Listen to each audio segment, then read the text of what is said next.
Social media ते branding च की फर्क है? सोशल मीडिया एक प्लेटफॉर्म है जिसमें आप अपना ब्रांड बना सकते हो, विजिबिलिटी क्रिएट कर सकते हो।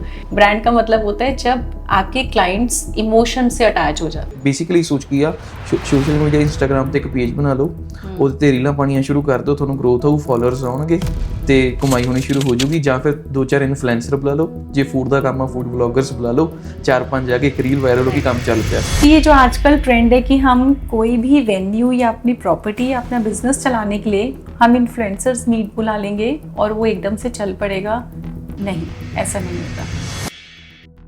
ਕਿਸੇ ਕਲਾਇੰਟ ਨੇ ਬ੍ਰਾਂਡ ਓਪਨ ਕੀਤਾ ਕਲੋਥ ਦਾ ਮੈਂਸ ਵਾਸਤੇ ਨਾ, ਉਹਨਾਂ ਨੂੰ ਆਫਲਾਈਨ ਜਾਂ ਆਨਲਾਈਨ ਸਟਾਰਟਿੰਗ ਕਿੱਥੋਂ ਕਰਨੀ ਚਾਹੀਦੀ ਹੈ ਮਾਰਕੀਟਿੰਗ ਦੀ? अगर आप ये सोचोगे कि मुझे अपना ब्रांड बिल्ड करना है, उसके लिए पेशेंस, टाइम लगेगा। ਇੱਕ ਇਵੈਂਟ ਆਪਾਂ ਆਰਗੇਨਾਈਜ਼ ਕਰਦੇ ਹਾਂ ਕਿਸੇ ਬ੍ਰਾਂਡ ਵਾਸਤੇ, ਉਹ ਕਿਵੇਂ ਕੰਮ ਕਰਦਾ? इवेंट बिना मार्केटिंग के हो ही नहीं सकता। अगर मैं रेस्टोरेंट्स की बात करूँ, कैफेज की बात करूँ, जहाँ पे सूफी नाइट्स हो गई, स्टैंड अप कॉमेडीज हो गई, ये वो, ये भी एक इवेंट का पार्ट है। तो ये अपने इवेंट्स करा रहे हैं इन हाउस, क्यों करा रहे हैं? Footfall, visibility, awareness. तो मेरा स्टार्टिंग से यही रहा है। When I was 17, I got married when I was 17 basically. मैंने तब से यही लाइफ में ठाना था कि मुझे इंडिपेंडेंट होना है। तभी से मैंने अपनी जॉब काम स्टार्ट किया है। तो मैं 18 ईयर्स से ही जॉब भी कर रही हूँ, काम भी कर रही हूँ, प्लस मैं साइड बाय साइड मैंने अपनी स्टडीज भी खुद कर जॉब करनी, फिर बाद एजेंसी चलानी, इवेंट्स भी मैनेज करने, पर्सनल लाइफ कितनी इफेक्ट हो जाती है। ਸਾਰੀਆਂ ਚੀਜ਼ਾਂ ਜਦੋਂ ਹੁੰਦੀਆਂ ਨੇ ਨਾ, ਬੰਦਾ ਕੰਮ ਵੀ ਕਰ ਰਿਹਾ, ਬੱਚੇ ਵੀ ਸਾਂਭ ਰਿਹਾ, ਦੋ ਪੈਸੇ ਵਧੀਆ ਬਣਾ ਵੀ ਰਿਹਾ, ਇਹ ਸਾਰੀ ਚੀਜ਼ਾਂ ਦੁਨੀਆਦਾਰੀ ਵੀ ਦੇਖਦਾ ਪਿਆ ਨਾ, ਬੰਦਾ ਆਪਣੇ ਆਪ ਨੂੰ ਖੋ ਪੈਂਦਾ। हाँ, खो जाता है बंदा।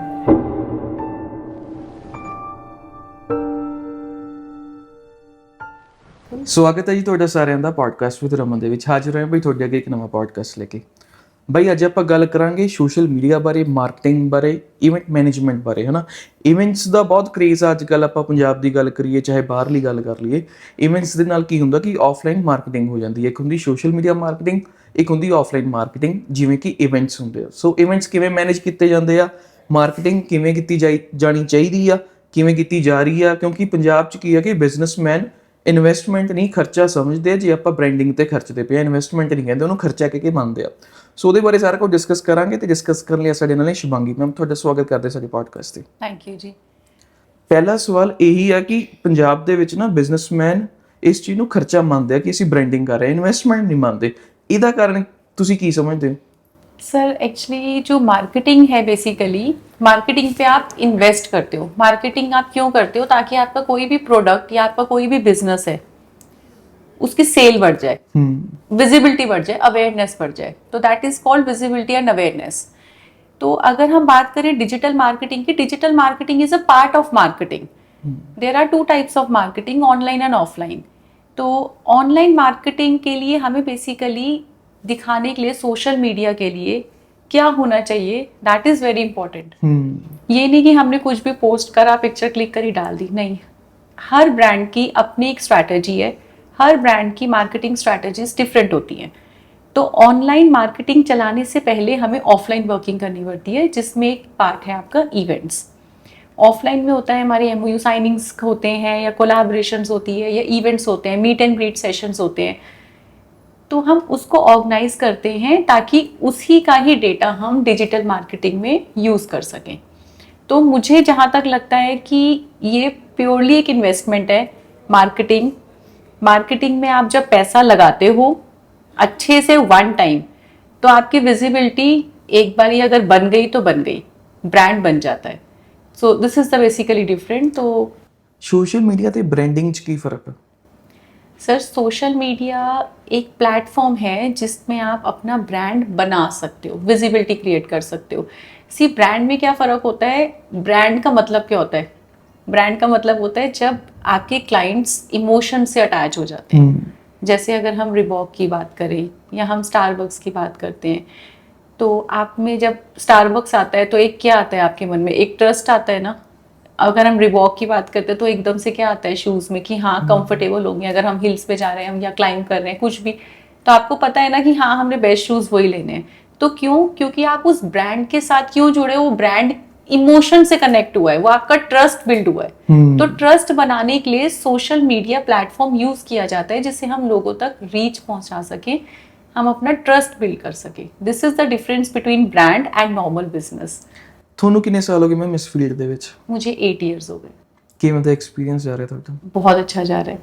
सी अब मार्केटिंग जो है nowadays it has started more on social media nowadays। इसकी भी स्ट्रैटेजीज हैं। अब कई लोग कहते हैं we are not active on Insta, we are active on Facebook या we are active on LinkedIn. देखो सबका अपना एक रोल है। अगर आपको इंस्टाग्राम पे आप देखो तो वहाँ पे जेन जी जनरेशन है या हम लोग भी वहाँ पे, बट आपको इंस्टा से इंस्टेंट रिजल्ट्स मिलते हैं। बिल्कुल बिल्कुल ठीक है। अगर हम कहते हैं कि कोई चीज डली वो वैनिश भी बहुत जल्दी हो जाती है। फेसबुक पे वो चीज सदाबहार रहती है, बट उसका एक अपना स्ट्रैटेजी है, उसका एक अपना फोटे है फेसबुक का। इंस्टाग्राम की मार्केटिंग इज टोटली डिफरेंट। तो दोनों में गैप बनाना और दोनों की स्ट्रैटेजीज को अगर हम अच्छे से देखें तो हम बहुत कुछ सीख सकते हैं और हम अच्छे से अपना बिजनेस ग्रो कर सकते हैं। That is the main agenda. And मुझे 8 साल हो गए हैं। हमने स्टार्ट किया था ऑफलाइन मार्केटिंग से, क्योंकि अब आपको ही पता है इंस्टाग्राम अब आया है, थ्रेड्स आ गए, ट्विटर है, मतलब और भी ऐसी आगे कई चीजें हैं। अब AI एप्स हैं जिसमें हम वर्क कर रहे हैं। तो आने वाले टाइम में कितना कुछ आएगा, हम उनको लर्न करेंगे अच्छे से और हम उनको यूज भी करेंगे जहाँ पे हमें लगेगा कि इफेक्टिव है। मोस्टली सबसे एक पावर पॉइंट मैं आपको बताऊं, marketing, offline marketing is the best option.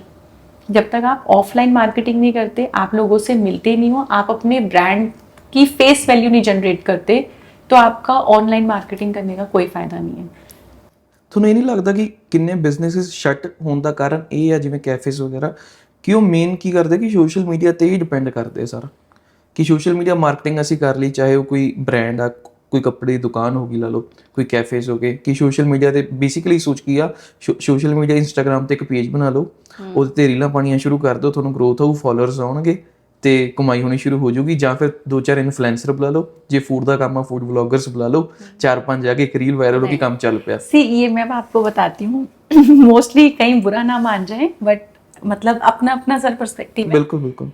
सी ये जो आजकल ट्रेंड है कि हम कोई भी वेन्यू या अपनी प्रॉपर्टी या अपना बिजनेस चलाने के लिए हम इन्फ्लुएंसर्स मीट बुला लेंगे और वो एकदम से चल पड़ेगा, नहीं, ऐसा नहीं होता।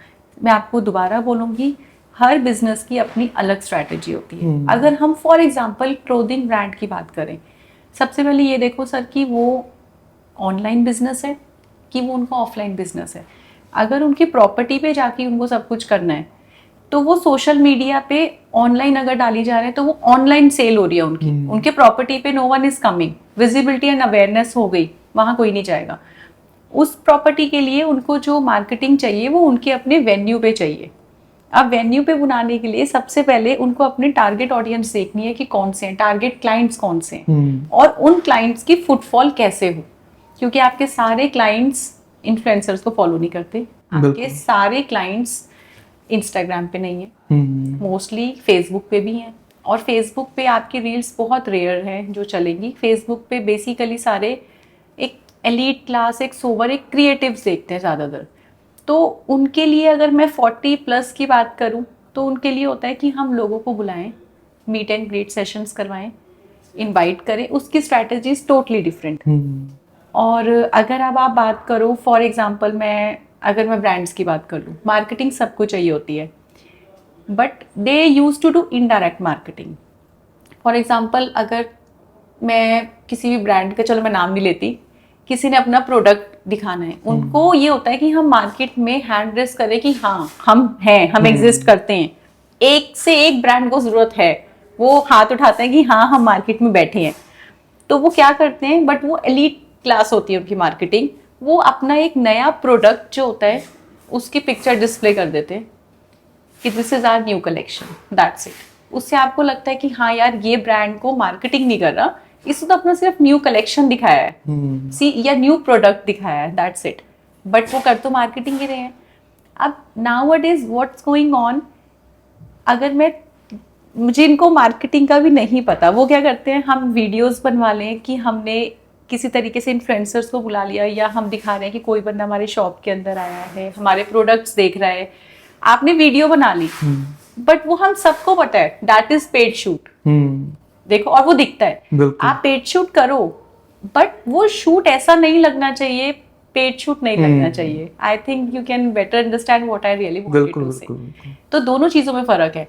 आपको अगर अपनी प्रॉपर्टी दिखानी है तो आप अपनी प्रॉपर्टी किसी से शूट ऐसे नहीं करवा सकते कि वो आ रहा है या किसी ने डोर ओपन किया या वो आप इधर उधर घूम रहा है या वो बता रहा है। इससे साफ पता लग रहा है कि आपकी प्रॉपर्टी और आपका बिजनेस न्यू है और अभी आपके पास फुटफॉल नहीं है। ये दिखाने के बजाय अगर आप ऑफलाइन मार्केटिंग का कुछ पार्ट प्लान करो, जिसमें आप एक गैदरिंग रखो, किट्टी पार्टी टाइप रखो या कुछ छोटा सा इवेंट कराओ या लॉन्च करवाओ, एंड उसमें से कंटेंट निकाल के आप सोशल मीडिया पे वो रश दिखाओ, ठीक है, वो भीड़ दिखाओ, तब आप लोगों को नॉक कर रहे हो कि हाँ this is our venue, this is only just for your visibility and awareness के लिए कि हमारा ये चीज है, property Sarabha Nagar model town for example यहाँ पे है। तो वो लोगों को इसमें कितना फर्क है, देखो कि एक लोगों को नई प्रॉपर्टी गई जिसमें रश दिखाया, लोग हैं, कुछ पार्टी चल रही है, उसके ग्लिम्स आए इंस्टा पे, रादर देन दूसरी प्रॉपर्टी आप दिखा रहे हो जो बिल्कुल खाली है, वही सेम प्रॉपर्टी न्यू है और हम दिखा रहे हैं, हम ही दिखा रहे हैं कि चल नहीं रही है, तो हम खाली इन्फ्लुएंसर से शूट करवा के और हम डाल रहे हैं। See there is a lot of difference. तो ऐसी कई चीजें हैं जिन पे हम वर्क करते हैं और आज तक मैंने जितनों के साथ काम किया या मैं कर रही हूँ या मैं जिनको बताती हूँ तो मैं उनको यही सलाह देती हूँ और इससे बहुत अच्छे रिजल्ट्स निकलते भी हैं, क्योंकि मार्केटिंग कोई पढ़ी लिखी बुक नहीं है।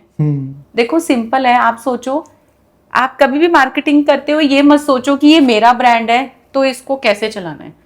आप 2 मिनट के लिए अपने आप को क्लाइंट मान लो। अगर आपने कोई रेस्टोरेंट ओपन किया है या आपने कोई कैफे ओपन किया है तो आप 2 मिनट के लिए अपने आप को क्लाइंट समझो कि क्या आप वो फुटेज देख के या इन्फ्लुएंसर मीट देख के तो आप क्या उस प्रॉपर्टी पे चाय पीने या कॉफी पीने चले जाओगे? नहीं जाओगे। तो उसके स्ट्रैटेजीज बिल्कुल डिफरेंट होती है। हाँ, इन्फ्लुएंसर्स का रोल होता है विजिबिलिटी, अवेयरनेस और बज क्रिएट करना। इन्फ्लुएंसर्स का काम होता है कि अगर आप कुछ करवा रहे हो, आपके आसपास कुछ हो रहा है या उस प्रॉपर्टी न्यू ओपन हुई है या कुछ, तो उसका बज क्रिएट करना, that is called social media networking. Influencers हमेशा नेटवर्किंग के लिए वर्क किए जाते हैं। अगर आपने अपनी कोई वीडियो या आपने कुछ भी एक मैसेज है जो आपने नेटवर्किंग करानी है विद इन अ डे, कि अगर मैं एक दिन में मैं अपने अकाउंट में डालूंगा तो मुझे इतनी रीच आएगी, लेकिन अगर इनके इतने इन्फ्लुएंसर्स हैं, इनकी रीच ज्यादा है, तो मैं अगर एक रात में वो वीडियो उतने जनों को डलवा दूं तो उसकी रीच बढ़ जाएगी। तो वो सिर्फ होता है विजिबिलिटी के लिए, नेटवर्किंग, क्योंकि सब सुबह उठ के देख लेंगे, लेकिन वो सेल के लिए नहीं होता कि अगर आप कहो कि मेरी प्रॉपर्टी देख ली तो कल ही रश लग जाएगा, नहीं, वो चीज नहीं मैं वही गल करता सी कि फॉलोअर्स गेन करने ईजी है बट ट्रस्ट बिल्ड करना कितना औखा। देखो, फॉलोअर्स गेन करना तो बहुत ईजी है, ठीक है, ट्रस्ट गेन करना डिपेंड करता है कि किस चीज के लिए। देखो, हम फॉर एग्जांपल अब कोई भी प्रॉपर्टी है या हमने उसकी वीडियोस बनाई, एज ए इन्फ्लुएंसर हमने डाल दी, सी हमारा काम था नेटवर्किंग करना, visibility, awareness, and we have already uploaded that video, चली गई। अब आपने देख ली, जब आप अब उस प्रॉपर्टी पे या उस पर्टिकुलर बिजनेस पे अगर हमारे थ्रू वहां पे जाते हो तो उसका ट्रस्ट बिल्ड करने की रिस्पॉन्सिबिलिटी तो हमारी नहीं है, वो ओनर उनकी। तो सबसे पहले जो मार्केटिंग होती है वो इन हाउस स्टार्ट होती है कि आपकी सर्विस बेस्ट होनी चाहिए। अगर आपने बहुत अच्छा कोई 5 स्टार होटल या प्रॉपर्टी बना ली है या वेन्यू आपने 5 स्टार बना लिया है, इट डजंट मीन कि वो चल जाएगा। कोई भी, चाहे वो प्रॉपर्टी हो सर, चाहे वो इंस्टीट्यूट हो, चाहे वो स्कूल्स हो, चाहे वो सूट्स का बिजनेस हो, चाहे वो फैक्ट्री हो, कुछ भी हो, any startup, any industry, any field I am talking about, वो चलता है आपके स्टाफ से। आपका जितना अच्छा स्टाफ उसको चलाएगा उतने अच्छा से चलेगा। स्टाफ्स कई ऐसे होते हैं, आपने देखा होगा, फॉर एग्जांपल आप, अगर मैं लेडीज़ की ही बात करूं, ठीक है, वो शायद कोरिलेट कर पाए। फॉर एग्जांपल हम अगर सलून, हेयर की कुछ किसी बात के लिए कहीं अपना चले गए, ठीक है, हम चले गए, चलो पार्लर चले गए, अब एक पार्लर का नाम बहुत ज़्यादा है, किसी भी प्रॉपर्टी का एक ब्रांड है, हम उसको देख के चले तो गए, बट अंदर जाके हमें तो वो रिजल्ट ही नहीं मिला। अब हमने वो बिल्डिंग देखी, वो 5 स्टार वॉकिंग, मतलब चले गए, पे भी हमने कर दिया, बट हमें सर्विस अच्छी नहीं मिली, कोई भी दोबारा नहीं जाएगा, बिल्कुल भी नहीं जाएगा। वही अगर किसी के रेफरेंस से किसी ने कहा कि यार वहाँ पे ये सर्विस बहुत अच्छी होती है, आप वहाँ पे जाओ, जब मैं उस प्रॉपर्टी के अंदर जाऊंगी तो जब मुझे वहाँ सर्विस इतनी अच्छी मिलेगी तो मुझे उसके लिए घंटों भी वेट करना पड़ेगा ना, मैं जाऊंगी। और वो सर्विस ये नहीं है कि सिर्फ फॉर एग्जांपल अगर मैंने अपना ब्लो ड्रायर करवाना है फॉर एग्जांपल, अब मैं आपको एक छोटा सा एग्जांपल देती हूँ, है सराबा नगर में, मुझे हो गए इट्स बीन 4 years नाउ, वहाँ पे अगर मुझे 10 घंटे भी वेट करना पड़ जाता है ना तो मैं करती हूँ। क्यों? सिर्फ ये नहीं कि उनकी सर्विसेज बहुत अच्छी हैं, सर्विसेज तो नो डाउट अच्छी हैं, आप वहाँ पे सारे वेट करते हैं, कॉल करते हैं, क्यों? क्योंकि आप जब चाहो उनका ओनर बहुत अच्छे से अटेंड करता है, पहले आपको ग्रीट करता है, मिलता है, फैमिली टच, वो एक उन्होंने रिलेशन बिल्ड कर लिया है। सी आपको अपने क्लाइंट से रिलेशन बिल्ड करना होता है कि आप उनको अच्छे से पूछ रहे हो, मीट एंड ग्रीट, थोड़ा बैठ जाओगे, थोड़ा बात कर लोगे, किसी का मूड ऑफ है तो आपने थोड़ा बहुत पूछ लिया, तो एक सामने वाला बंदा ना एक कनेक्ट हो जाता है। बिल्कुल। उसको काम नहीं पसंद आएगा तब भी वो कहेगा कि यार चलो कोई बात नहीं, नेक्स्ट टाइम हो जाएगा। आगे से सेम उनका स्टाफ भी ऐसे ही ट्रीट करता है कि हाँ आपने क्या लेना है, या हंस रहे हैं, या मैम, तो एक होमली फील आती है।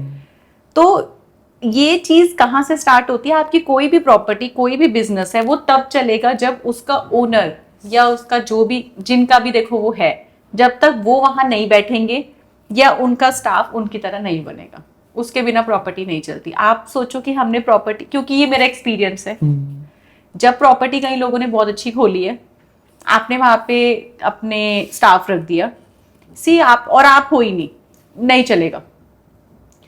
आप क्लाइंट आ रहा है तो स्टाफ फॉर्मली वो कर रहा है, ठीक है, सर्विस दे दी, उनको नहीं अच्छा लगा, देखो स्टाफ भी नहीं बताएगा ओनर को कि क्लाइंट मुझे ऐसे बोल के गया है, वो नहीं बताएगा। बट वो हम एक क्लाइंट नहीं, हम 100 क्लाइंट गवा चुके होते हैं।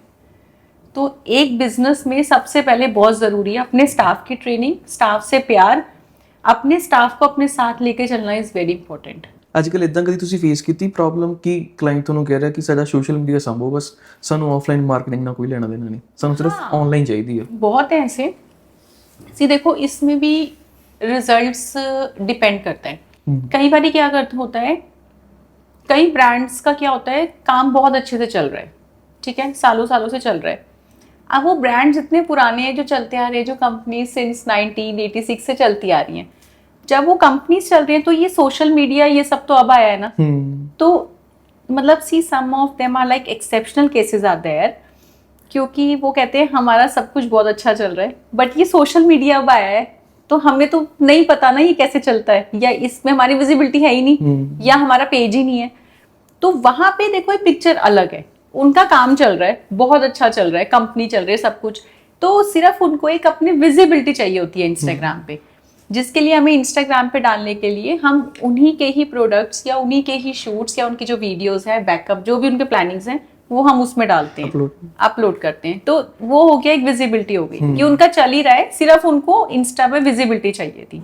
तो ये भी दो फर्क होते हैं। कई कहते हैं कि हमें सिर्फ सोशल मीडिया संभाल दो, रेस्ट हम देख लेंगे, तो फिर उनसे प्रोमिसेस ये होते हैं कि सिर्फ हम आपकी सोशल मीडिया की विजिबिलिटी बढ़ा देंगे, मतलब एक पेज का नीट एंड क्लीन होना is very important. Neat and clean में ये नहीं होता कि 4K वीडियोस होती हैं, आप अगेन इसमें स्ट्रैटेजीज आती हैं, आपका क्या बिजनेस है और क्या दिखाना चाहिए। ये नहीं कि हम बोरिंग एक ही चीज दिखाई जा रहे हैं, suit suit suit suit suit, नहीं, इसमें भी आपका सोशल मीडिया डिजिटल प्लान बनता है।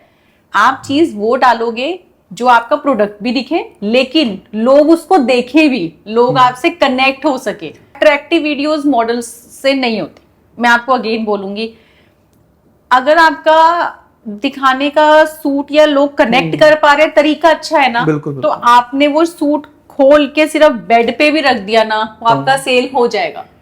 आप अपने प्रोडक्ट की पहले मार्केटिंग समझो कि उसको हम कैसे, लोगों को मॉडल नहीं देखना, लड़कियां मॉडल्स नहीं देखती या लेडीज नहीं देखती, उन्होंने सिर्फ सूट की क्वालिटी, उनको दुपट्टा पूरा दिखना चाहिए। मार्केटिंग स्ट्रैटेजीज मैं आपको अगेन बताती हूँ, बिजनेस की अलग होती हैं। सूट्स के ब्रांड में हमेशा सबसे पहले लेडीज को दुपट्टा दिखना चाहिए। अगर उनको आप दुपट्टा, उनको शर्ट, उनको बॉर्डर अच्छे से दिखा रहे हो पास करके, और आपने रेट उसी टाइम बता दिया, क्योंकि वो वेट नहीं करेंगी, वो मैसेजेस सी लेडीज इतने एक्टिव नहीं है 50+ इफ आई टॉक की कोई भी 50-60 प्लस अगर जो इंस्टा ऑपरेट कर रहे हैं तो वो आपको मैसेज करेंगे, डीएम करेंगे, नहीं। इसीलिए मे बी उन लोगों का प्रोडक्ट ज्यादा बिकते हैं जिन्होंने सिंपल वीडियोस डाली हुई हैं। आप कभी भी देखना सूट ਲਾਈਕ ਦੇ ਯੂਜ਼ ਟੂ ਸੇ ਮੇਰੀਆਂ ਭੈਣਾਂ ਲਈ ਨਵਾਂ ਸੂਟ ਆਇਆ ਹੈ ਨਾ, मेरी भैन वाली नवा सूट आया ते ਉਹ ਇਹ attract ਚੁੰਨੀ ਕਰਦਾ, है ਹਾਂ। ਇਹ ਹੋ ਗਿਆ ਇਹ ਉਹ ਚ ਚੀਜ਼ਾਂ। ਕੀ ਹੈ ਤੁਹਾਨੂੰ ਸਿਰਫ मैं 950 ਦਾ ਦੇ ਰਿਹਾ बस। उन्होंने उसी टाइम बुक कर लेना है कि या ये नंबर लिखे, उन्होंने सिंपल। अब आप कहोगे कि यार मॉडर्न वीडियो बननी चाहिए थी, नीचे कैप्शन लिखा होना चाहिए था, फिर उस पे नंबर लिखा होना चाहिए था, भाई वो नहीं देखेंगे। नहीं उनको matter इजी क्या लगा, उनको इजी लगा, उन्होंने सूट डाल, आप वीडियो दिखा रहे हो, वो फोन इतना मोटा मोटा फोन नंबर स्क्रीन पे आ रहा है, ठीक, आप देखने वाला कहेगा यार ये क्या लगा दिया, ये तो सिंपल, ये तो बेकार सा है, बैकवर्ड है। बट रीच उसकी आएगी। जिस लेडी को सूट के ऊपर इतना मोटा मोटा फोन नंबर दिख गया, उसने फटाफट फोन पे ऑर्डर करके और कर देना है और उनका काम हो ਕਲਾਇੰਟ गया। ਦੀ ਸਾਈਕੋਲੋਜੀ ਤੇ ਵਰਕ ਹੁੰਦਾ ਸਾਰਾ। इस पे होता है। तो ये सबकी स्ट्रैटेजीज अलग है, ऑफलाइन भी एंड ऑनलाइन भी। ਕਲਾਇੰਟਸ ਦੀ ਆਪਾਂ ਗੱਲ ਕਰੀਏ, ਜਿਵੇਂ ਤੁਹਾਡੇ ਕੋਲ ਕਲਾਇੰਟਸ ਆਉਂਦੇ ਆ ਨਾ, ਆਫਲਾਈਨ ਇੱਕ ਕਿਸੇ ਕਲਾਇੰਟ ਨੇ ਬ੍ਰਾਂਡ ਓਪਨ ਕੀਤਾ ਕਲੋਥ ਦਾ ਮੈਨਸ ਵਾਸਤੇ ਨਾ, ਉਹਨਾਂ ਨੂੰ ਆਫਲਾਈਨ ਜਾਂ ਆਨਲਾਈਨ ਸਟਾਰਟਿੰਗ ਕਿੱਥੋਂ ਕਰਨੀ ਚਾਹੀਦੀ ਹੈ ਮਾਰਕੀਟਿੰਗ ਦੀ? देखो वैसे तो सर ये मतलब ये मैं खोलने की गल है, ये तो गल खुल के नहीं है खैर, दिस इज माय बिजनेस हाँ। बेसिकली। इस लेकिन चलो की गल हो कोई जाएगी। नहीं, हाँ नहीं आज अगर आप बैठे हो मैं कर देती हूँ थोड़ा पॉइंट, क्योंकि सी यही मेरा जो मार्केटिंग, देखो एक एग्जीक्यूशन प्लान अलग होता है। प्लान अगर आपने दे भी दिया तो भी कोई प्रॉब्लम नहीं है, क्योंकि एग्जीक्यूशन में फर्क होता है, हर बंदा एग्जीक्यूट नहीं कर पाता। अभी मैं आपको बात करती हूँ कि रिसेंटली ही कोई मेरे नोन है, उन्होंने अपना बिजनेस स्टार्ट करना है क्लोथिंग ब्रांड का ही, तो हम उस पर ही वर्किंग कर रहे हैं। तो मैं थोड़ा बहुत बताऊंगी आपको, ज्यादा नहीं, क्योंकि अभी हमने स्टार्ट करना है। Okay okay. तो क्लोथिंग ब्रांड का देखो डिपेंड करता है कि आप सबसे पहले आप रुकना चाहते हो कि आपको एकदम से चाहिए कि हमारा बिजनेस बढ़ जाए और मुझे सेल आ जाए और मेरे पास प्रॉफिट आना स्टार्ट हो जाए, कि आप अपना ब्रांड बनाना चाहते हो। आप ब्रांड बनाने में और सिर्फ एक बिजनेस करने में देयर इज अ डिफरेंस, ठीक है। अगर आपने सिर्फ बिजनेस करना है तो आप कहोगे कि यार मैं रातों रात अपना कोई भी ब्रांड बना लूं और मैं वो लोगो लगा दूं और वो चलने लग जाएगा, वो नहीं चलेगा, कोई नहीं लेगा। अगर आपको अपना ब्रांड बनाना है, आप मिनिमम 2 से 3 साल मान के चलो, जो आपको अपनी पॉकेट से इन्वेस्ट करना पड़ेगा, क्योंकि ब्रांड बनाने के लिए सबसे पहले आपको ट्रस्ट जीतना पड़ेगा लोगों को। आप ज़ूडियो है, ठीक है, H&M है, ये ब्रांड्स मतलब ऐसे हैं कि जहाँ पे हमें लगता है हम जाके हाँ कपड़े खरीद सकते हैं। अगर हमें कोई भी ब्रांड की, अगर मैं लड़कों की बात करूँ तो हमें फर्स्ट कॉपी शर्ट्स होती हैं सारी, और लुधियाना तो फेमस ही इसलिए ही है, तो हमें तो यहाँ पे फर्स्ट कॉपी, आप सारी जगह चले जाओ, BRS नगर चले जाओ, मॉडल टाउन चले जाओ, हर जगह मिल जाती है और ऐसी मिलती है, फर्क नहीं लगा सकते, ब्रांड फेल है, ये भी है। तो अब अगर आप कहोगे मुझे इंस्टेंट बिजनेस चाहिए, फिर तो आप यही करोगे कि भाई कंपटीशन ही वही है, फर्स्ट ब्रांड की कॉपी बना लो, वो बना लो, रेट्स थोड़े कट रख लो, वो रख लो, या आप थोड़ा सा किसी से लेके प्रॉफिट में आगे सेल कर दो। अगर आप ये सोचोगे कि मुझे अपना ब्रांड बिल्ड करना है, उसके लिए पेशेंस, टाइम लगेगा, और आपको ये देखना पड़ेगा कि आप किस एरिया में जाना चाहते हो, आपकी क्लाइंट एज कितनी है, आपकी इन्वेस्टमेंट कितनी है और आप कितना प्रॉफिट एक्सपेक्ट करते हो। उसके हिसाब से आपको अपने ब्रांड की आइडेंटिटी बनानी पड़ेगी, और जितना आपको ब्रांड की आइडेंटिटी बनानी पड़ेगी उससे ज़्यादा आपको पहले मार्केटिंग में इन्वेस्ट करना पड़ेगा, क्योंकि प्रोडक्ट हर कोई बहुत अच्छा बना लेता है, लोगोस लगा लेता है, and that is very easy now अडेज, कि आपने बना बनाया भी कुछ सामान ले लिया, आपने उस पर लोगो प्रिंट कर दिया, प्लस माइनस आपकी शर्ट्स, आपके प्रोडक्ट्स रेडी हैं, बट आपको रीच बनाने के लिए एंटायर इंडिया में थोड़ा सा, क्योंकि ब्रांड की रीच सिटी में नहीं होती वो आपको एक ऑल ओवर इंडिया में एक बार ही करना पड़ेगा। तो विजिबिलिटी, उसके लिए आपको मार्केटिंग करनी पड़ेगी, उसके लिए मार्केटिंग में इन्वेस्टमेंट भी ज़्यादा करनी पड़ेगी, and that is called one time investment. अगर आपकी वन टाइम इन्वेस्टमेंट से रीच बढ़ गई, नाम हो गया, फिर कभी भी प्रॉब्लम नहीं आती। दूसरी चीज़ एक बहुत इंपॉर्टेंट, जब भी हम कोई ब्रांड या कोई भी नई चीज़ स्टार्ट करते हैं, नया बिजनेस स्टार्ट करते हैं, हमेशा ये चीज़ ध्यान रखो, जब आप उसका लॉन्च रखते हो या उसकी मार्केटिंग करते हो तो वो सही तरीके से हो। अगर आपने एक बार ही स्टार्ट कर दिया कि मेरा ये प्रोडक्ट है, फॉर एग्जांपल ज्वेलरी का, आपने वो निकाल दिया, उसकी मार्केटिंग आप उस लेवल पे कर ही नहीं पाए, आपके पास थोड़े से कस्टमर्स आए, आप वो फुलफिल नहीं कर पाए, उसके बाद आप, मैं कहती हूँ लाखों रुपए भी लगा लो, क्लाइंट आप पे दोबारा ट्रस्ट नहीं करेंगे। See first impression is the last, वो बहुत मुश्किल हो जाता है। बिल्कुल बिल्कुल। इसलिए आप कभी भी कुछ लॉन्च करते हो, इनॉग्रेट करते हो, या आपने ब्रांड विजिबिलिटी निकालनी है या एक बज़ क्रिएट करना है अपने नए बिजनेस का, उसके लिए प्लानिंग इज वेरी इंपॉर्टेंट कि जो आपने निकाल दिया बस वही ट्रस्ट बन जाएगा। अब ट्रस्ट देखो कैसे बनता है। अब हम H&M में जाते हैं, हमें पता है कि हमारी जेब में 1500-2000 होंगे, हम तभी जा पाएंगे, सर जाने। ਹੁਣ ਜੇ ਆਪਾਂ ਜ਼ੂਡੀਓ ਦੀ ਗੱਲ ਕਰੀਏ ਤੇ ਜ਼ੂਡੀਓ ਦਾ ਸਾਨੂੰ ਪਤਾ ਹੈ ਕਿ ਯਾਰ 400-500 ਚ ਸਾਡਾ ਆ ਜਾਏਗਾ। ਕਿਉਂ? ਕਿਉਂਕਿ ਜ਼ੂਡੀਓ ਨੇ ਟਰਸਟ ਮੇਨਟੇਨ ਕਰ ਲਿਆ। ਦੇਖੋ ਉਹਨਾਂ ਦੀ ਜਿਹੜੀ ਕਲਾਇੰਟੇਜ ਸੀ ਉਹ ਸੋਚ ਦੇ ਹਿਸਾਬ ਨਾਲ ਹਾਂ ਉਹ ਦੇਖ ਕੇ ਚਲੇ ਸੀਗੇ ਕਿ ਜਿਹੜੇ ਇਹ ਸਾਡੇ ਜੈਂਜ਼ੀ ਹੈ ਜਾਂ ਜਿਹਦਾ ਮਿਡਲ ਕਲਾਸ ਹੈ ਜਿਨ੍ਹਾਂ ਨੂੰ ਰੋਜ਼ ਦੀ ਸ਼ਾਪਿੰਗ ਕਰਨੀ ਹੈ, ਜਿਹੜੇ ਬਾਹਰੋਂ ਕਰਦੇ ਆ ਜਾਂ ਵਿਸ਼ਾਲ ਤੋਂ ਕਰਦੇ ਆ, ਉਹਨਾਂ ਨੇ ਉਹ ਮਾਰਕੀਟਿੰਗ ਸਟ੍ਰੈਟਜੀ ਤੇ ਪਲੇ ਕੀਤਾ। ਹੁਣ ਉਹ ਬਹੁਤ ਵਧੀਆ ਚੱਲ ਰਿਹਾ ਹੈ। ਠੀਕ ਹੈ, ਬਿਲਕੁਲ ਬਿਲਕੁਲ। ਹੁਣ ਜੇ ਆਪਾਂ ਗੱਲ ਕਰੀਏ H&M ਦੀ ਤੇ ਸਾਨੂੰ पता है कि हाँ यार अच्छा है, ब्रांड है, कहीं जाना है या फॉर्मल्स लेने हैं तो हमें पता होता है H&M में जाना है, और कोई इतना एक्सपेंसिव भी नहीं है, हाँ, और इतना सस्ता भी नहीं है। ठीक है, अब हमें पता है कि हमें टॉमी के शोरूम में जाना है, तो वो उन्होंने वो ट्रस्ट और वो ऐसा मेंटेन, मतलब माइंड में पिक्चर आ जाती है ना कि यार नहीं ये तो 50-1 लाख का गेम है, मतलब जे साडे कोल 25-30 या 50,000 होवांगे ਤਾਂ ਆਪਾਂ एंटर कर पावांगे, क्योंकि मिनिमम इतनी की शर्ट आएगी। तो वो उन्होंने बना ली ना इमेज। इसलिए अपना ब्रांड स्टार्ट करने से पहले, अपना बिजनेस स्टार्ट करने से पहले सबसे पहले आपको वर्किंग करनी चाहिए कि आपकी एक्सपेक्टेशंस क्या हैं। ये नहीं हो सकता कि आज आप अपना प्रोडक्ट 100 रुपए का रखो और कल आप उसको 1000 रुपए का कर दो, कि सोचोगे कि यार मुझे तो बहुत ज्यादा सेल आ रही है, मेरे पास तो बहुत ज्यादा क्लाइंट्स, तो मैं इसको 1000 का कर देता हूँ। 1000 करते ही आपका गेम बदल जाता है। हाँ, अगर आपने स्टार्टिंग से ही 1000 रखी है तो वो एक्सपेक्टेशंस लोगों को होती है कि इसके यहाँ पे ये चीज इतने की ही मिलेगी, इससे कम की नहीं मिलेगी। तो ये बहुत चीजें हैं जो एक ब्रांड को बनाने में और बिजनेस को स्टार्ट करने में हेल्प करती है। ਇਵੈਂਟਸ ਦੀ ਆਪਾਂ ਗੱਲ ਕਰੀਏ ਨਾ, ਕਿਵੇਂ ਇੱਕ ਬ੍ਰਾਂਡਿੰਗ ਜਾਂ ਲਾ ਲਓ ਇਵੈਂਟਸ ਕਿਵੇਂ ਆਫਲਾਈਨ ਮਾਰਕੀਟਿੰਗ ਚ ਕੰਮ ਆਉਂਦਾ।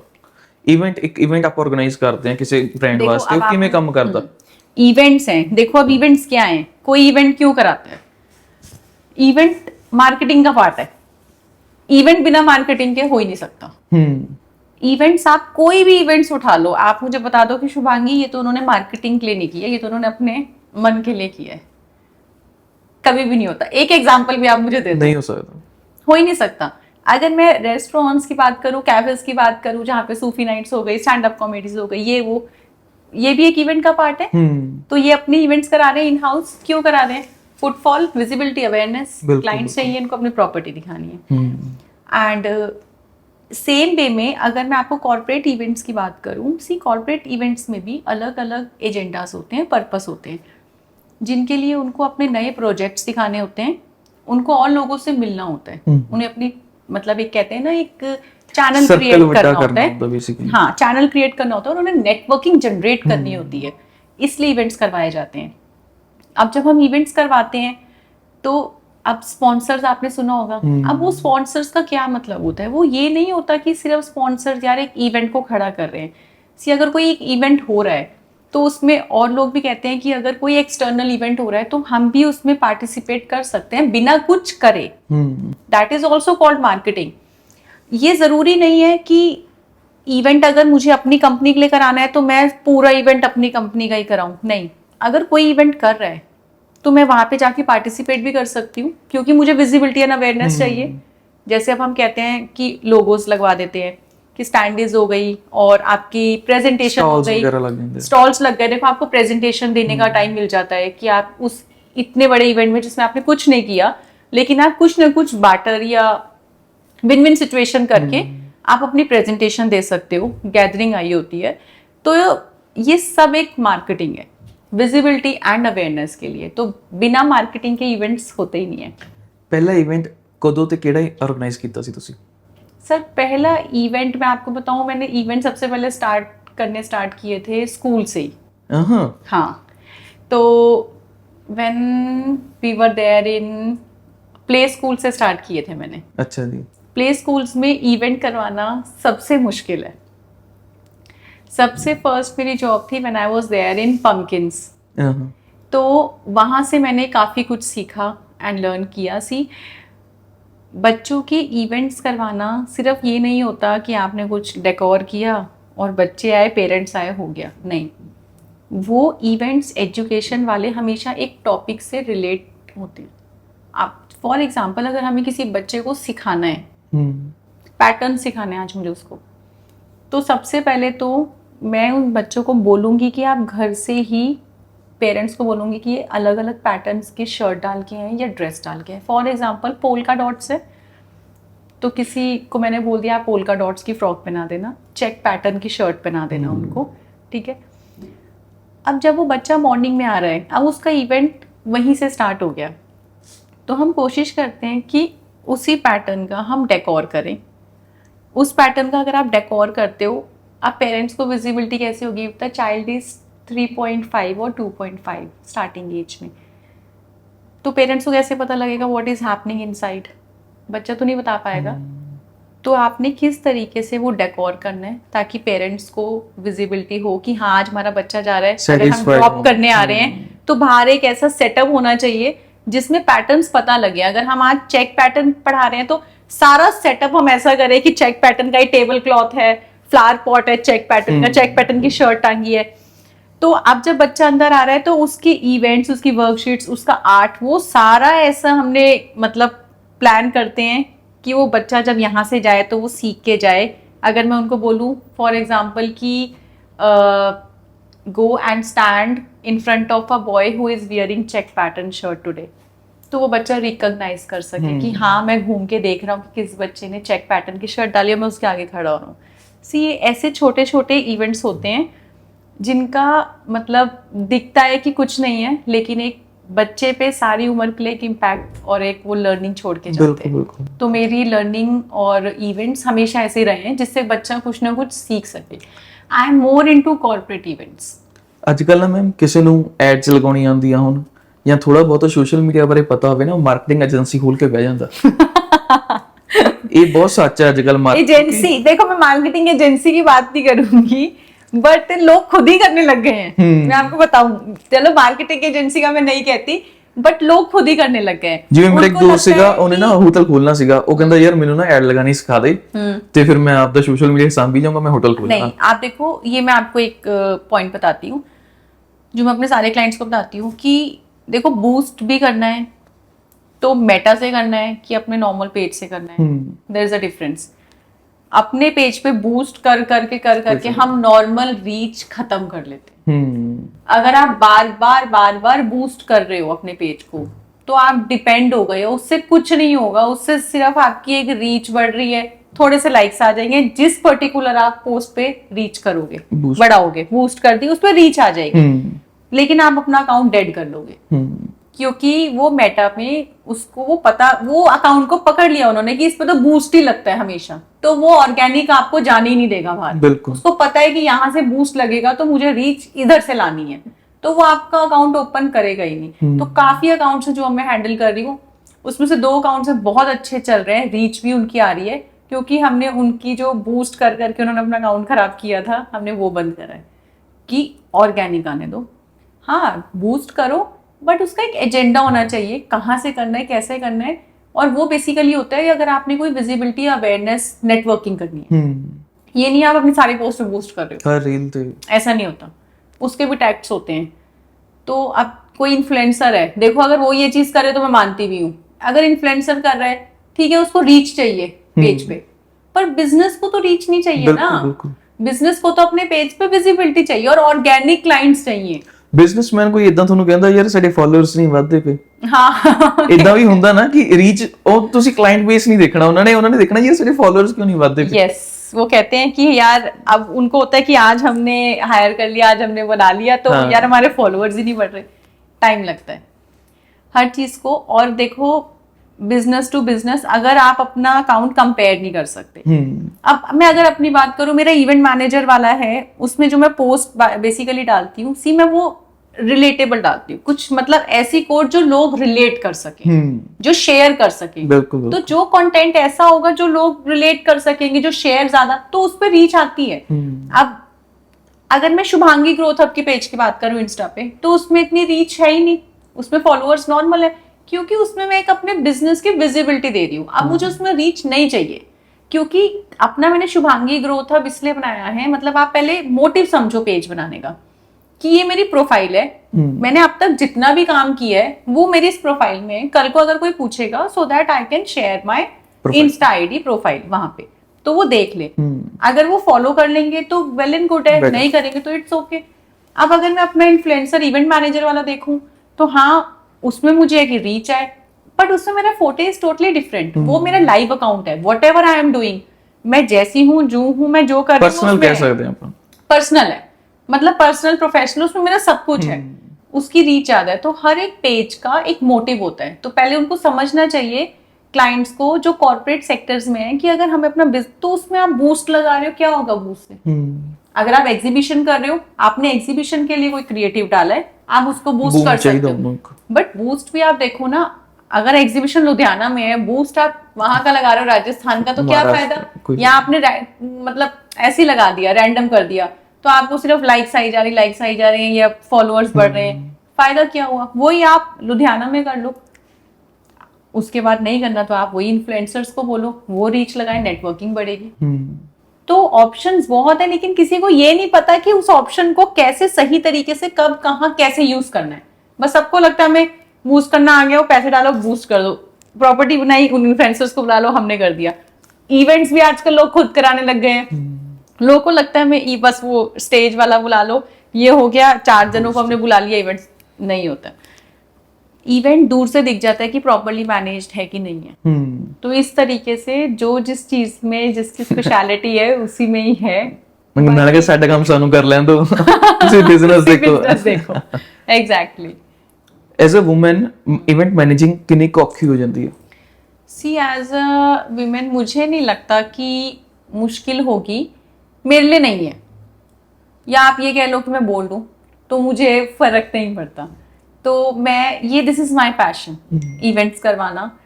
मेरी स्टार्टिंग से जो लाइन रही है वो पीआर में ही रही है, पब्लिक रिलेशंस में रही है, मार्केटिंग में रही है, कोलैबोरेशंस में रही है। तो मेरा स्टार्टिंग से उठना बैठना, मुझे पता है कि कहाँ पे क्या बात करनी है, किसके साथ कैसे मैनेज करना है, कहाँ पे लाइन ड्रॉ करनी है, कैसे उस चीज को आगे लेके जाना है और कहाँ पे स्टॉप कर देना है, वो दिस आई नो। एंड हाँ, मुश्किल होता है इवेंट्स करना, लेकिन मुझे लगता है कि अगर आप किसी चीज को ठान लो तो आप सब कुछ कर सकते हो। अगर मैं भी ये सोचती कि यार मैं अकेली हूँ, ये इवेंट मैं नहीं कर सकती, क्योंकि इवेंट्स में आपको पता है कि रात को 11 ही बजते हैं, 11:30, 12 ही बजते हैं, वाइंड अप कराना होता है, तो भी सबको सिर्फ इवेंट दिखता है, किसी को प्री एंड पोस्ट ड्यूटीज नहीं दिखती, किसी को भी नहीं दिखती। बिल्कुल बिल्कुल। वो किसी को पता ही नहीं है कि कैसे कितने बंदा, इवेंट वाले दिन तो बंदा फिर कहता है कि खड़ा हूं मैं, लेकिन उसके बाद और उसके पहले का सीन किसी को नहीं पता। इसके लिए गट्स चाहिए इवेंट्स कराने के लिए, और अगर आप एक बार ही ठान लोगे कि आपने वो चीज करनी है तो फिर कोई नहीं रोक सकता। हाँ, अगर आप ऑप्शन लेके चलोगे यार पता नहीं मैं कर पाऊंगी, या घर वाले कहने यार या लेट है, फिर नहीं आप कर सकते। देखो, चाहे वो इवेंट्स हैं, चाहे आपका काम है, मेहनत आपको दिन रात ही करनी पड़ती है। तो दिन रात करोगे तो ही सक्सेस मिलती है, नहीं तो नहीं मिलती। सब तो डिफिकल्ट इवेंट जे थोड़ी गल करी एक्सपीरियंस ही केड़ा रहा? ऐसा डिफिकल्ट मेरे लिए कुछ नहीं था, इवेंट्स कराना मेरा पैशन है, तो मुझे इवेंट्स में मतलब मजा आता है इवेंट्स कराने में। मैं मतलब इस काम को अपना पैशन समझती हूँ, इसलिए मैं खुल के करती हूँ। कई लोग मुझे कहते हैं कि रुक जा, लाइफ में रेस्ट कर ले, बहुत जरूरी है। एंड कई बार तो ऐसे हो मैंने एक दिन में 4 इवेंट्स करवाए हैं, तो भागते दौड़ते इधर से उधर, और मतलब काफी कुछ हुआ है। हेल्थ भी हाँ डाउन होती है, लेकिन ये मेरा पैशन, जब आप अपने काम को अपना पैशन बना लेते हो ना, आप तभी कर सकते हो। अगर आप इसको अपना जॉब या वर्क बर्डन समझोगे ना, फिर आप ग्रो नहीं कर सकते। और यही फर्क है मेरे ख्याल से खुद के लिए काम करने में और किसी और के लिए काम करने में। अगर आपको लगता है कि हाँ आपका बिजनेस है और आपकी अपनी कंपनी है, और अगर मैं इतनी मेहनत कर रही हूँ तो ये मेरी कंपनी जो है ये कल को मेरी मेहनत से ही ग्रो होएगी, तो आप डबल काम करोगे। This is a difference. Job करनी, फिर बाद एजेंसी चलानी, इवेंट्स भी मैनेज करने, पर्सनल लाइफ कितनी इफेक्ट हो जाती है? Sir personal life as such effect नहीं होती, ये मेरा अपना खुद की मर्जी है। बल्कि मैं तो अभी और काम सोचती हूँ कि और काम कर लूँ, और काम, क्योंकि रात भी मेरे पास होती है, तो मैं रात को भी अपने पेजेस जो हैं और प्लानिंग जो चल रही होती है बिजनेस की, अपने ऑफिस की, बहुत सारी चीज़ें मैं खुद भी एक्सप्लोर करती रहती हूँ। तो पर्सनल लाइफ देखो होती है, बट बैलेंस आपको क्रिएट करना पड़ता है। मतलब बैलेंस मेंटेनेंस दो इज इन योर हैंड। और अब अगर आप कहो कि हम घर भी संभाल लेंगे और हम काम भी कर लेंगे, तो वो दोनों चीज़ें नहीं हो सकती। मेरे लाइफ में ऐसा है कि मुझे लगता है कि अभी मेरे लिए काम, मेहनत और एक जो मैंने सोचा हुआ है कि मुझे यहाँ तक जाना है, तो मुझे लगता है कि ये अभी मेरे 10 साल वहाँ तक पहुँचने के हैं, तो अभी मैं आराम नहीं कर सकती। और मेरी डॉटर है, उसको टाइम भी मैं देती हूँ, बट मैं बहुत कम टाइम देती हूँ एज कंपैरेटिवली। अगर बाकी लोगों से मैं देखूँ तो वो कहते हैं टाइम ज़्यादा देना चाहिए, पर मेरे हिसाब से I am a single mother and I am blessed with a daughter and she is 9+। तो मेरी रिस्पॉन्सिबिलिटी है उसकी सारी ख्वाहिशें पूरी करना, और ख्वाहिशों से पहले नेसेसिटी जो आ गई, जो बेसिक चीज़ें आ गई, और फूड एंड शेल्टर। अब अगर मैं ये सब चीज़ें पूरी नहीं करूँगी, फूड, शेल्टर, स्कूल और एजुकेशन, तो मैं घर पे बैठ के उसको प्यार देती रहूँ, उसका क्या फ़ायदा? नहीं हो सकता। तो इस टाइम पे मुझे लगता है कि बेटर है कि मैं उसको वो वाला प्यार कम दे दूँ, लेकिन उसको फूड, शेल्टर, एजुकेशन और जो बच्चे की अपनी कुछ छोटी मोटी ख्वाहिश होती हैं उसको मैं ना करूँ। इसलिए मैं अपना वर्क पे फोकस ज़्यादा रखती हूँ। बाहर जाके मेहनत करो और अपने बच्चे की सारी ख्वाहिशें पूरी करो, ताकि आपको किसी के आगे ये ना कहना पड़े कि हमें ये चीज़ चाहिए। ये मैंने कभी नहीं बोला। अगर मेरी बेटी को ये चीज़ चाहिए तो मैं कहती हूँ ये रही। तो मैं इस चीज़ पे प्राउड फील करती हूँ कि मतलब आई एम ब्लेस्ड कि ये भगवान है जो मेरे सिर पे उन्होंने हाथ रखा हुआ है, कि मुझे आज तक आश्चर्या ने कोई चीज़ बोला और मैंने बोला ये मैं नहीं लेके दे सकती, वो अभी तक मैंने ये चीज़ देखी नहीं।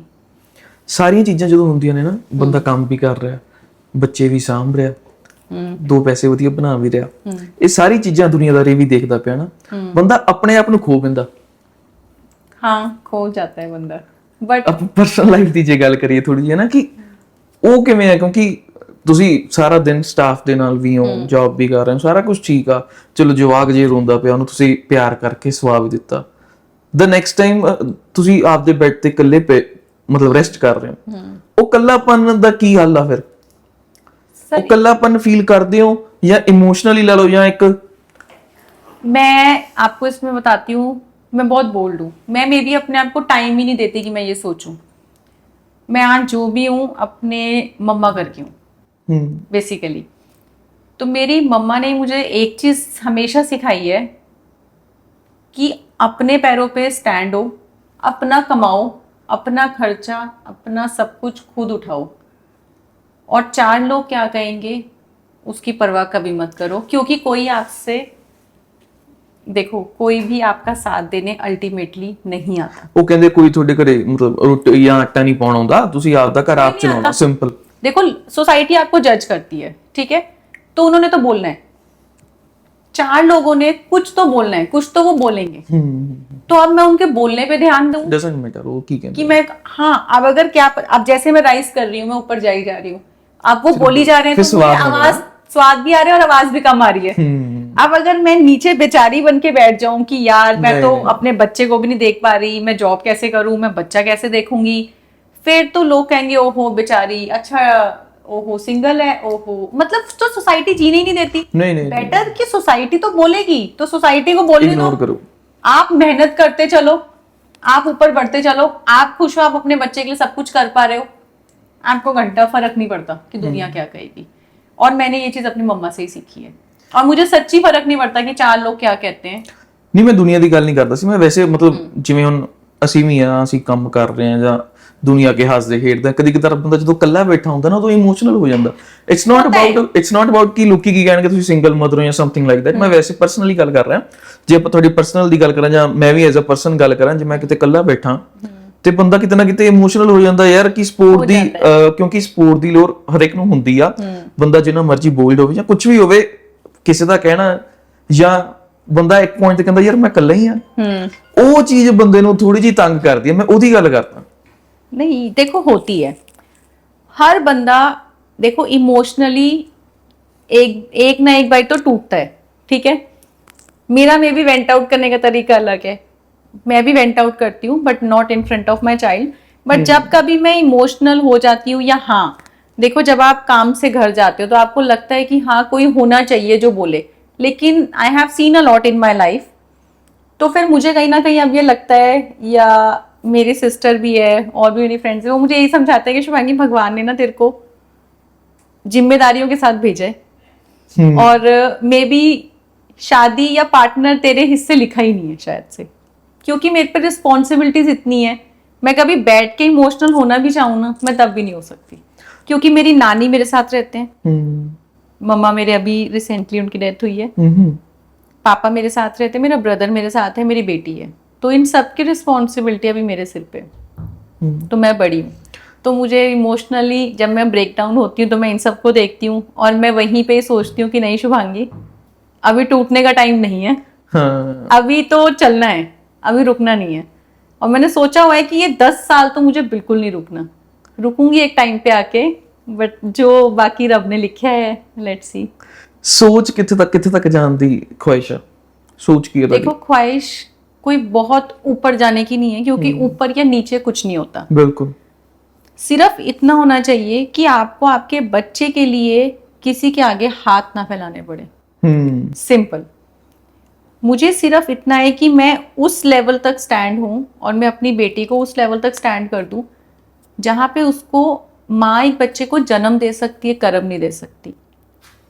तो मैं अपने बच्चे को उस लेवल तक सेट कर दूं कि इसको लाइफ में अपने आप को फीड करना आना चाहिए, कि कैसे कमाना है और खुद को कैसे खिलाना है, और एक उसके सिर पे छत होनी चाहिए ताकि बच्चा किसी पे डिपेंड ना हो, और एक वो भी इसी तरीके से ही बिजनेस करे, काम करे। तो मुझे एक उस लेवल तक पहुंचना है कि एटलीस्ट मैं अपनी बेटी के लिए सब कुछ करके जाऊं, कि उसको एटलीस्ट इन सब चीज़ों की प्रॉब्लम ना आए, जो प्रॉब्लम्स मैंने फेस करी हैं या जिस स्ट्रगल से मैं निकल रही हूँ वो उसको ना करनी पड़े। एंड आई थिंक ये हर माँ बाप यही करते हैं कि हमारा बच्चे को ना स्ट्रगल करनी पड़े, ਅਸੀਂ ਹੀ ਸਾਰਾ ਕੁਝ ਕਰ ਜਾਈਏ ਉਹਦੇ ਲਈ।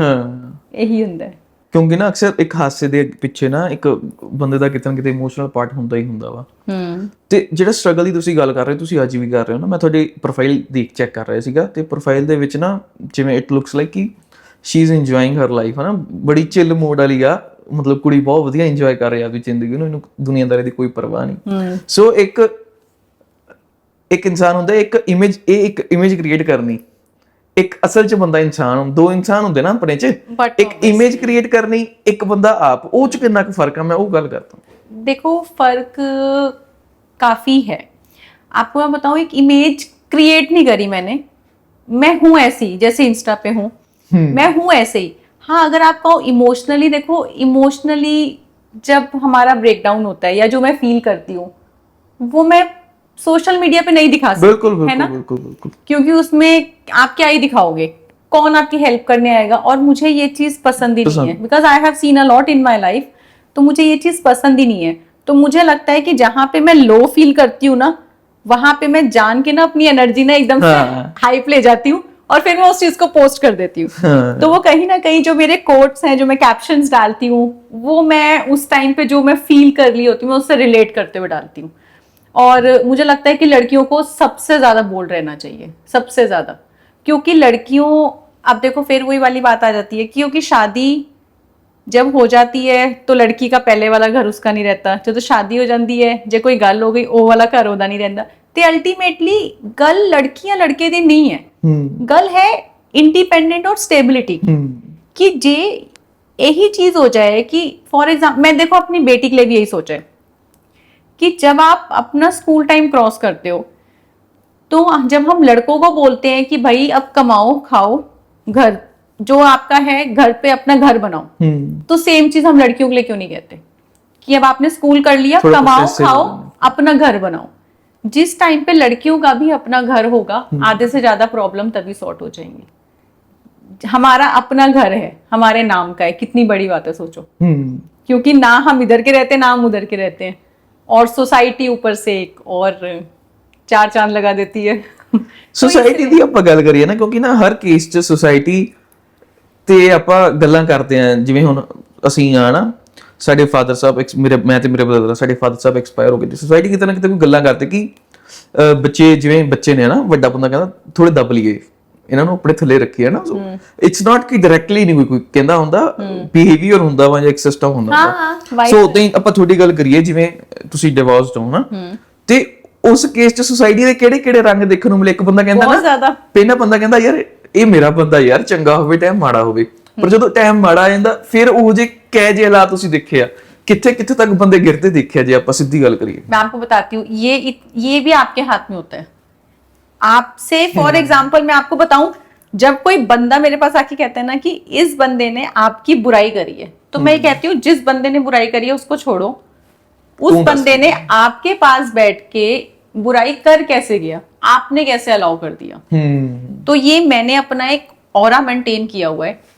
आज तक कोई मेरे मुंह पे ये नहीं बोल पाया कि ओहो सॉरी आप डाइवोर्स्ड हो, वो बोल ही नहीं पाया। तो वो वाइब ही नहीं, क्योंकि मैंने वो ऑरा मेंटेन किया हुआ है।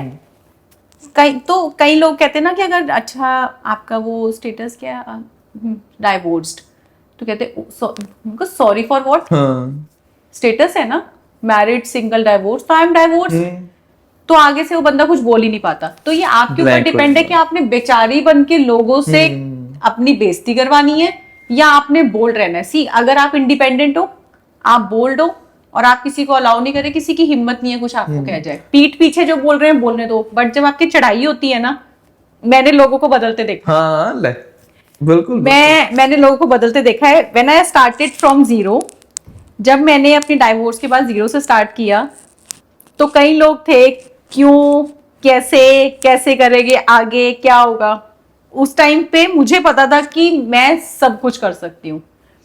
जब मैंने वहां से आज तक का 4 साल का सफर तय किया, वही लोग हैं जो आज फोन करके कहते हैं क्या मिलने की अपॉइंटमेंट मिल सकती है, क्या हम मिल सकते हैं, और शुभांगी तेरी जर्नी इतनी अच्छी रही है, हम तो देखते हैं, हम ये सोचते हैं कि यार तू कहाँ से कहाँ पहुंच गई। तो आज मुझे ये सब ऐसे सुनने को मिलता है एक टाइम पे, क्यों, कैसे, क्या। तो सवालों को बदलना आपके ऊपर है। पंजाबी जी कहते अपनी जुत्ती कायम रखो, फिर कोई नहीं खंगदा, कोई नहीं खंगदा। और अगर किसी को बुरा लग रहा है, तू अपने राह से अपने राह, कोई किसी से देखो बिल नहीं पे करता, कोई किसी का राशन नहीं डालता। और स्पेशली हम लोगों को सोसाइटी में, अगर इंडिया में स्पेशली, आप जितना मर्जी बोल लो, लेकिन इंडिया में यहाँ पे वो वैल्यू है ही नहीं डाइवोर्स्ड लेडी की या सिंगल की। यहाँ पे सोसाइटी ज्यादा तंग करती है, बात करती है, बोलती है। मैं तो सोचती हूँ मैं तो इतनी बोल दूं कि मेरे को तो अगर सामने वाला बंदा एक कहता है ना, मैं सच में उसको 10 सुना के आती हूँ। मैं कभी किसी को गलत बोलती नहीं, लेकिन अगर कोई गलत बोलेगा तो उस बात को खत्म मैं करती हूँ। तो ये चीज आपके ऊपर है, क्योंकि अगर आप बेचारे बन गए ना, तो दुनिया ने आपको टॉर्चर कर देना है, आपको डिप्रेशन में डाल देना है, क्योंकि उनके पास तो बहुत सारी चीजें हैं। पंजाबी ने दबदे नु दबाउंदी दुनिया, ओ हिसाब आ। तो रिश्ते आजकल पता नहीं पैसों से होते हैं, बट रिश्ते पैसों पे नहीं चलाए जाते। रिश्ते अंडरस्टैंडिंग से बनते हैं, सोल कनेक्शन होता है कि बंदा कहता है कि ये जेड़ी माड़ी जी जिंदगी रह गई है, ये अपन नाल गुजारनी है, कि चाहे अच्छा हो रहा है, बुरा हो रहा है, चाहे मैं कुछ भी कर रही हूँ या वो कुछ भी कर रहा है, तो बंदा कहता है आपा 2 पल जेड़े शाम दे इकट्ठे बिता लिए। This is called marriage and this is called soul connection and partner. पैसों का काम नहीं होता जेड़ा आजकल सोसाइटी ने बना लिया कि तू की दिता, पेरेंट्स ने की दिता, इधरों की आया, उधरों की आया। I am out of it. इसलिए मुझे अब लगता है कि मुझे सिंगल ही रहना चाहिए, तो इसलिए I am happy in my own life. जिंदगी जीना ਤੁਹਾਡੇ ਲਈ ਕੀ ਆ? ਇੱਕ ਹੁੰਦਾ ਜ਼ਿੰਦਗੀ ਕੱਢਣਾ, ਇੱਕ ਹੁੰਦਾ ਜ਼ਿੰਦਗੀ ਜੀਣਾ।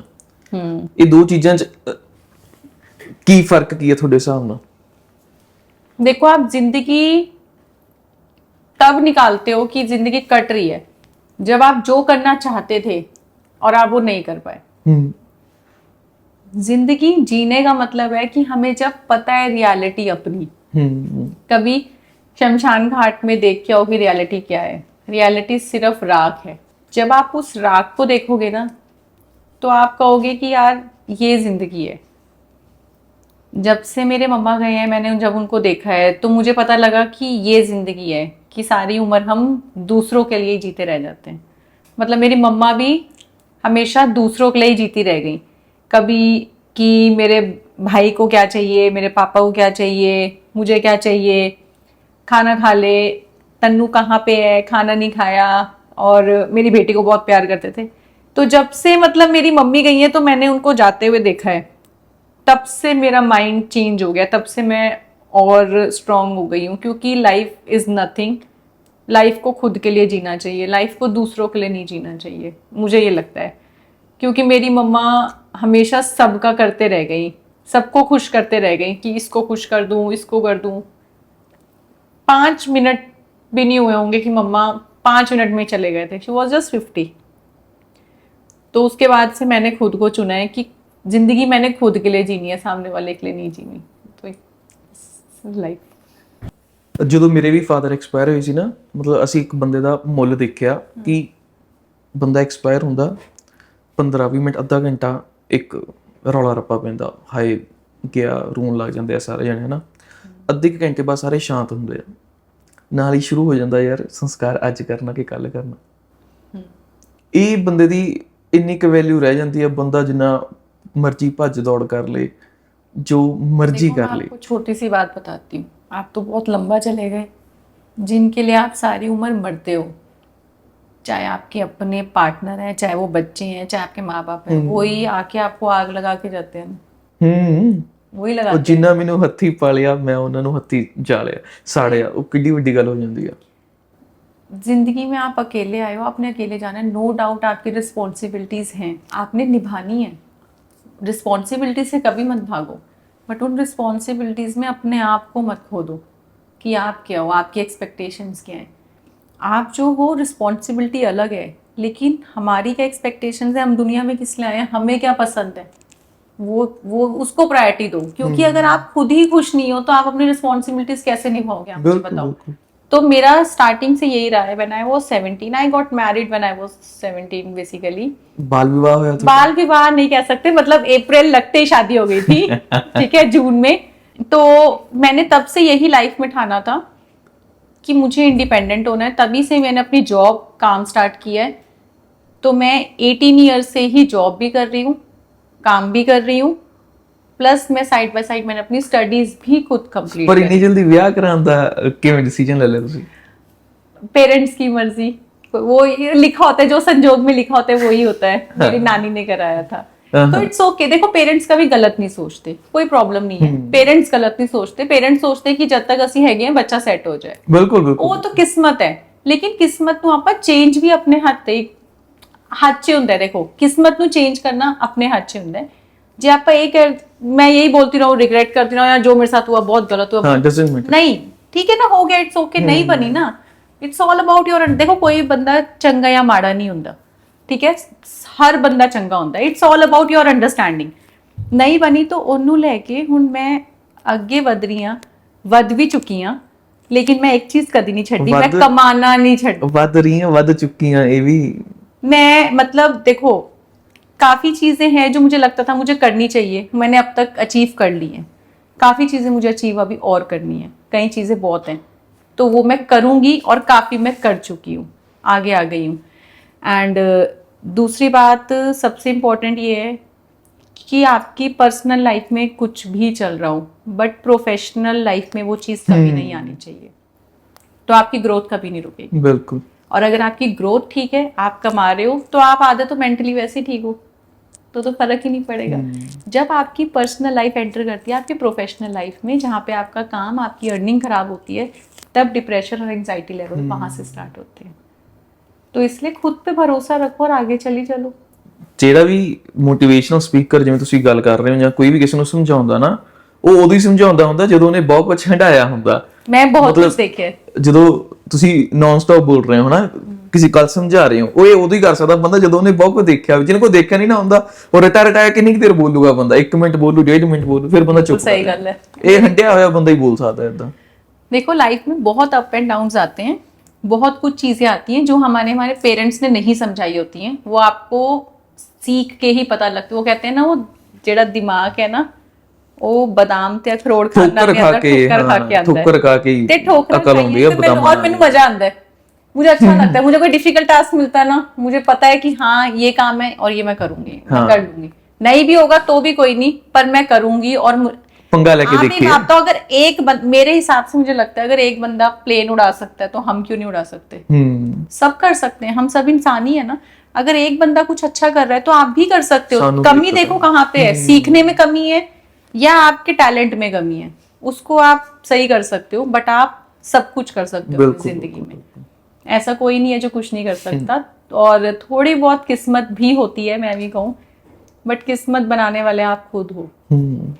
किस्मत आपके हाथ में है, आप बदल सकते हो।